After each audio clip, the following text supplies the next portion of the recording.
Hi అండి. Welcome to food by బాబు అండి. ఈరోజు మా అమ్మ మిర్చి బజ్జీ చేసిందండి. సేమ్ హోటల్లో ఎలా ఉన్నాయో అలా వచ్చాయండి. చూస్తున్నారు కదండి ఎంత బాగున్నాయో. ఎలా చేయాలో ఈ బజ్జీలు హోటల్ స్టైల్లో మా అమ్మ చూపించబోతుందండి. వీడియోను స్కిప్ చేయకుండా చూడండి. బజ్జీలు వేసుకోవడానికి మొదటిగా మిర్చి బజ్జీలను తీసుకొని వీటిని శుభ్రంగా నీటిలో కడుక్కొని పక్కన పెట్టుకోవాలి.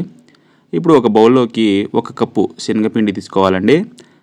అదే కప్పుతో 1 కప్పు బియ్యం పిండి తీసుకొని ఇందులోకి కొద్దిగా వంట సోడా వేసుకోవాలి. వంట సోడా ఎక్కువ వేసుకోవద్దండి. వంట సోడా ఎక్కువ వేసుకుంటే బజ్జీలో ఆయిల్ ఎక్కువ పీల్చుతాయి. దీంట్లోకి రుచికి సరిపడా ఉప్పుని వేసి పిండిలో అన్నీ బాగా కలిసేలా బాగా కలుపుకోవాలి. ఇలా అన్నీ కలుపుకున్న తర్వాత కొద్దిగా నీళ్లు పోసుకుంటూ పిండిని ఉండలు లేకుండా బాగా కలుపుకోవాలండి.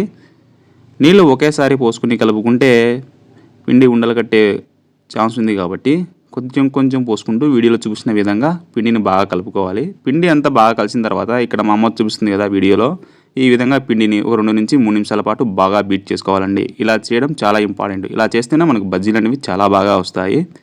పిండి కన్సిస్టెన్సీ ఎలా ఉండాలి అంటే వీడియోలో చూపిస్తున్నాం కదా, ఈ విధంగా ఉండాలండి పిండి కన్సిస్టెన్సీ. ఇలా పిండిని బాగా కలుపుకున్న తర్వాత మనము నీటిలో కడుక్కొని పక్కన పెట్టుకున్న బజ్జీలను హాఫ్గా కట్ చేసుకోవాలండి.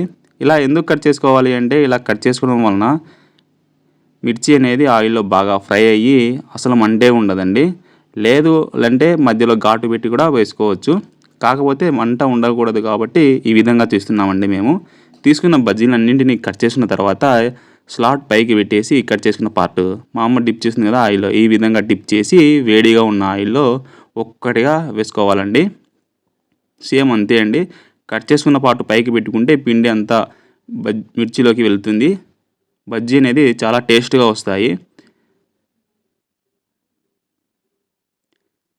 ఇలా బజ్జీలు వేసుకున్న తర్వాత చిన్న మంట మీదనే ఫ్రై చేసుకోవాలండి. పెద్ద మంట మీద ఫ్రై చేస్తే సరిగా కాలవు, టేస్ట్గా కూడా అంత బాగా ఉండవు.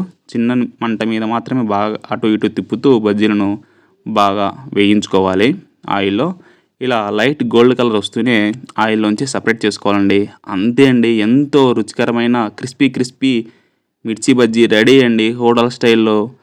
ఇలాంటి వీడియోలు ఇంకా చేయాలి అంటే ఈ వీడియోకి మీరు తప్పకుండా లైక్ చేసి, షేర్ చేసి, కామెంట్ రాయండి. అలాగే కొత్తగా చూస్తున్న వారైతే సబ్స్క్రైబ్ చేయండి.